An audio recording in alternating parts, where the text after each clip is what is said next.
ฝนบ่ตกญาติโยมปีหนึ่งฝนบ่ตกทำให้ลำบากเรื่องการเสาะว่าหากินเรื่องน้ำเรื่องทำการเกษตรบ้านเฮานั่นดินดำน้ำจุ่มดินดำน้ำจุ่มในน้ำมีปลาในนามีข้าวแล้วก็พื้นดินเฮาก็มีทรัพยากรอาหารการกินหลายอย่างหลายประการอันนี้เป็นเรื่องของธรรมชาติที่เกิดขึ้นธรรมชาติคือสิ่งที่เป็นดินน้ำลมไฟอยู่รอบตัวเฮานี่เป็นธรรมชาติของโลกของพื้นที่แล้วก็ในตัวเฮาก็เป็นธรรมชาติเหมือนกับดินน้ำลมไฟข้างนอกเฮาก็มีธาตุดินธาตุน้ำธาตุไฟธาตุลมมีอากาศธาตุและวิญญาณธาตุอยู่ในตนตัวเฮาอันนี้เป็นเรื่องที่เราเข้าใจและนำมาประพฤติปฏิบัติว่าเฮาจะรักษาดินน้ำลมไฟธาตุสี่ขันธ์ห้าเนี่ยมันชะลออยู่ได้เบิ่นนานโดยบ่เจ็บบ่ไข้บ่ป่วยได้จะใดแต่เฮาก็ต้องอาศัยปัจจัยสี่ปัจจัยสี่ก็คือ1อาหารการกิน2ผ้าผ่อนต้อนสบายปกตุ้มหุ้ม3ที่อยู่อาศัย4ยารักษาโรค4อย่างเนี่ยเป็นปัจจัยสำคัญหรือว่าปัจจัย4เราก็ต้องเสาะแสวงหาปัจจัยที่5ที่6นั่นก็แล้วแต่โอกาสและมันมีเช่นว่ารถยนต์ก็เป็นบ้านเป็นจองเคหสถานบ้านช่องความสำเร็จในการที่ดำเนินชีวิตนี่ปัจจัย4คือเราจะต้องเสาะแสวงหา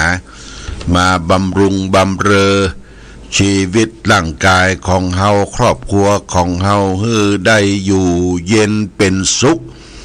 เท่าบ่เสาะบ่แสวงหาบ่มีความหมั่นขยันมันก็เกิดความอัตคัดขัดสน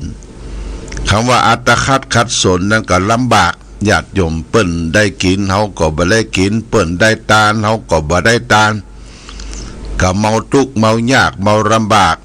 เพราะว่าเฮาเป็นคนบ่ขยันขันแข็งหิเบี้ยหาเงินทองเก็บหอมรอมริบเอาไว้แล้วก็เอาไปใช้จ่ายสิ่งที่บ่เป็นประโยชน์ถูกครอบงำด้วยอบายมุขอบายมุขก็ได้ตั้งแต่ตะว่า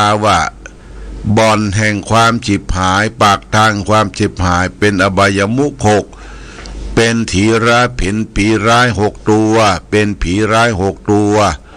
เข้าครอบงำจิตใจของเราดังที่นักปราชญ์ท่านผูกเป็นคำกรสอนใจว่าผีที่1ชอบสุราเป็นอาจินไม่ชอบกินข้าวปลาเป็นอาหารผีที่2ชอบเที่ยวยามวิกาลไม่รักบ้านรักลูกรักเมียตนผีที่3ชอบเที่ยวดูการละเล่นไม่ละเว้นบาครับละครขนผีที่4ชอบชั่วมั่วกับจนหนีไม่พ้นอาทยาตราแผ่นดินผีที่5ชอบเล่นม้ากีฬาบัตรสารพัดถั่วโปไฮโลสิ้น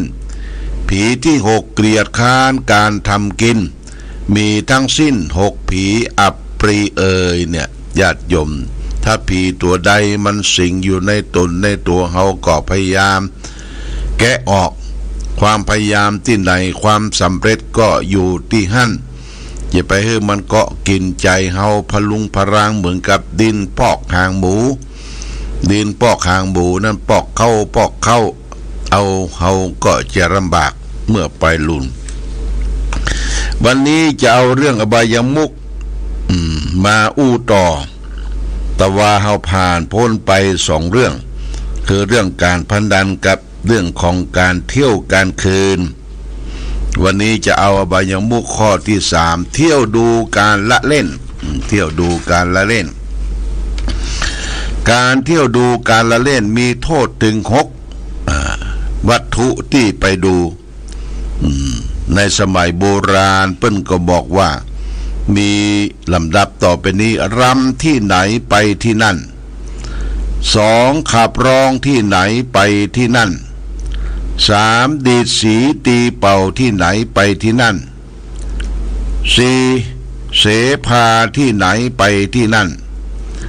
ห้าเพลงที่ไหนไปที่นั่นหกเถิดเทิงที่ไหนไปที่นั่นนี่คือเที่ยวดูการละเล่นเที่ยวดูการละเล่นเป็นบ่อนแห่งความหายนะความจิบหายลำที่ไหนได้ยินแต่ก่อนเปิ้นมีรำที่ไหนเปิ้นแสดงที่ไหนลำโขนลำอย่างสมัยโบราณแต่บัดนี้ไปเต้นไปแดนที่พับที่บาร์บางทีแก่ตัวแล้วก็ยังไปซุกซนมุกมุ่นกับหนุ่มวัยรุ่นทั้งหลายลำที่ไหนไปที่นั่นสองนักร้องขับร้องที่ไหนไปที่นั่นนักร้องที่เปิ้นจัดดนตรีจัดคอนเสิร์ตก็ไปมีร้องแบบอีสานร้องแบบอย่างร้องรำทำเพลงเป็นประยุกต์มีเครื่องดนตรีมีอย่างประสานเสียงดังมีลักเพาะมีลักนักร้องมีนักเต้นลำไปเต้นที่ไหนครับร้องที่ไหนไปที่นั่นเดียวก็เกิดวางมวยตีละกุยกันเปิดเล่นไปสักเพลงสองเพลงแตกแยกกันเอาระเบิดขวดไปจ้งใส่กันตีกันเป็นหมู่เพื่อก็เลิกลาไปอันนี้โทษของการขับร้องที่ไหนไปที่นั่นสามดีดสีตีเป่าที่ไหนไปที่นั่นดีดสีตีเป่าอันนี้เป็นเครื่องดนตรีเปิ้นแสดงที่ไหนก็ไปกันสี่เสภาที่ไหนไปที่นั่นเสภาคือการขับร้องเสภาในสมัยโบราณแต่ในปัจจุบันก็คือการเป็นร้องรำทำเพลงสามเพลงที่ไหนไปที่นั่นเพลงที่เปิ้นแสดงเปิ้นโชว์เปิ้นจัดคอนเสิร์ตก็ไปกันหกเถิดเทิงที่ไหนไปที่นั่นเถิดเทิงก็คือสถานที่บันเทิงต่างๆที่เปิ้นเก็บสตุ้งสตางเก็บเข้าไปบางทีละอ่อนอายุไขบัถึงก็มุกมุ่นเข้าไปด้วยเปิ้น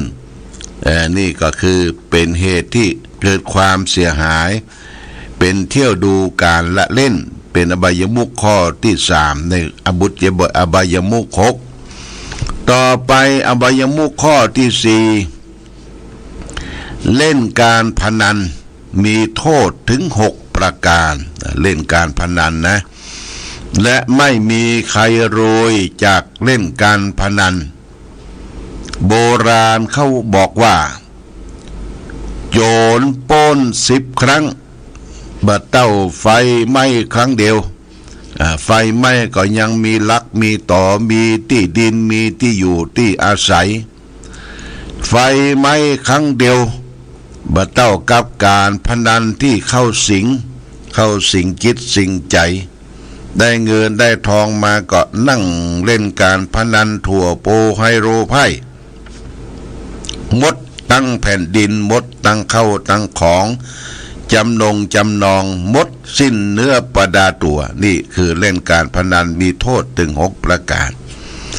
โทษข้อที่1เมื่อชนะย่อมก่อเวร2เมื่อแพ้ย่อมเสียดายทรัพย์ที่เสียไป3ทรัพย์ย่อมฉิบหาย4ไม่มีใครเชื่อถือถ้อยคำ5เป็นที่หมิ่นประมาทของเพื่อน6ไม่มีใครประสงค์จะแต่งงานด้วยนี่6ประการเนี่ยเป็นโทษของการเล่นการพนันญาติโยมเมื่อชนะย่อมก่อเวรเฮาไปเล่นได้เนี่ยโอ้เขาขวายอิจฉาว่าเล่นได้มากจนเจ้ามือเจ้าของตี้หมดเนื้อหมดตัวแล้วก็พกกันละ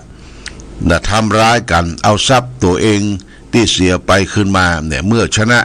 ย่อมก่อกรรมก่อเวรเกิดขึ้น2เมื่อแพ้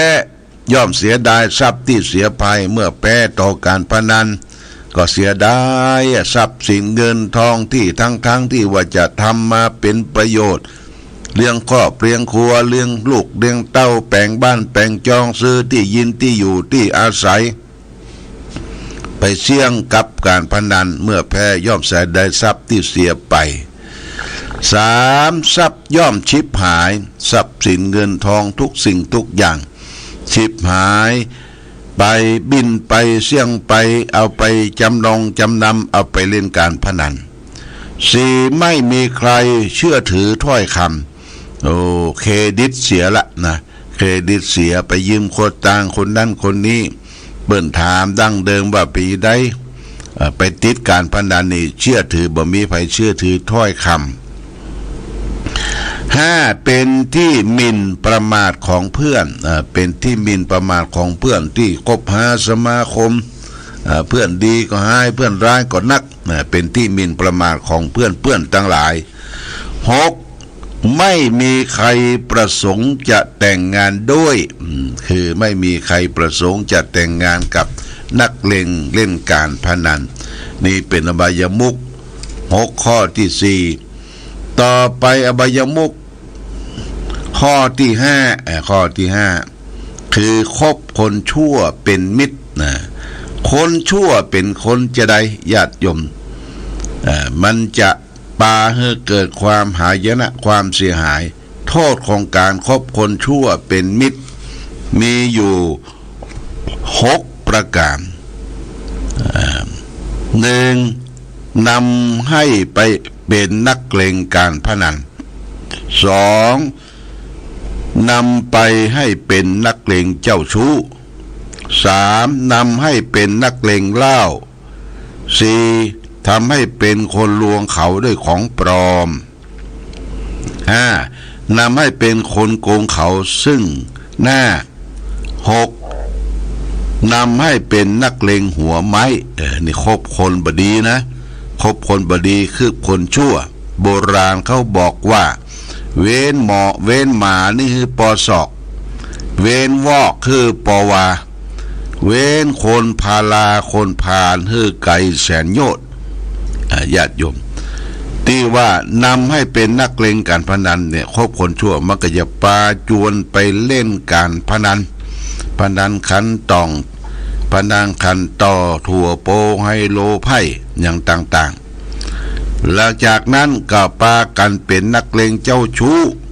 ไปเอี่ยวหม้อค่ำเมื่อคืนเอี่ยวแม่ย่าแม่ยิง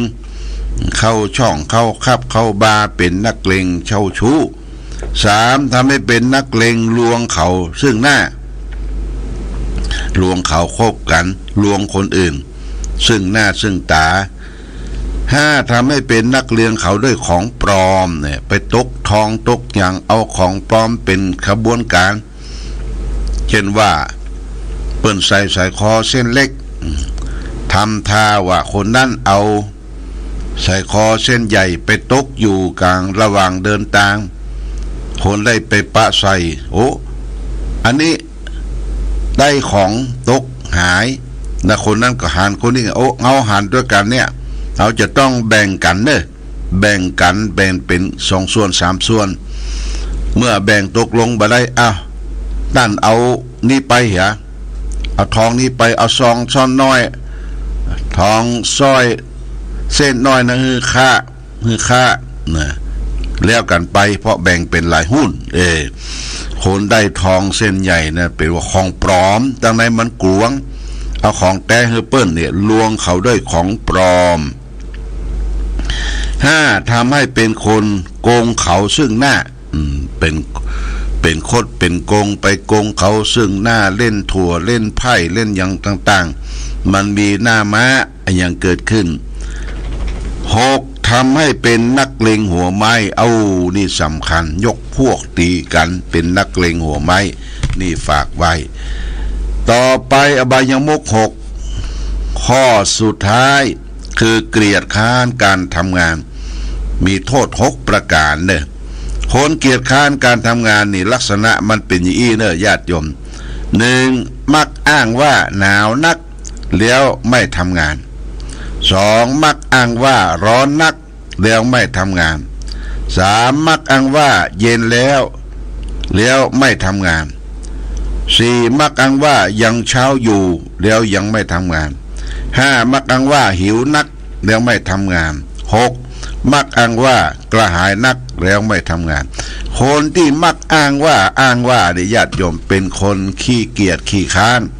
คนขี้ค้านนี่เป็นอบายมุขหนึ่งในอบายมุขที่6ข้อสุดท้ายเกียจค้านการทำงานนี่ฝ่าคือเป็นหลักคิดแก่ญาติโยมท่านสาธุชนไว้เป็นข้อคิดพิจารณาอันใดที่ควรแก้ไขอันใดที่ควรส่งเสริมเป็นธรรมะเป็นเยี่ยงเป็นอย่างคือแก่เราตั้งหลายที่จะได้ประพฤติปฏิบัติต่อไปเอาละวันนี้รายการธรรมะประทีปส่องตางก็ใกล้จะหมดเวลาเดี๋ยวเราก็ฟังเพลงฟังอย่างต่อขอความผาสุกความเจริญความมีธรรมจงบังเกิดมีแก่ศรัทธาสาธุชนญาติโยมทุกท่านรายการธรรมะประทีปส่องตางต้องขอลาก่อนขอผู้ฟังจงตั้งมั่นจิตหันษาด้วยธรรมะขององค์พระพุทธาได้นำพาให้เกิดความสุขสงบเย็นขอเจริญพร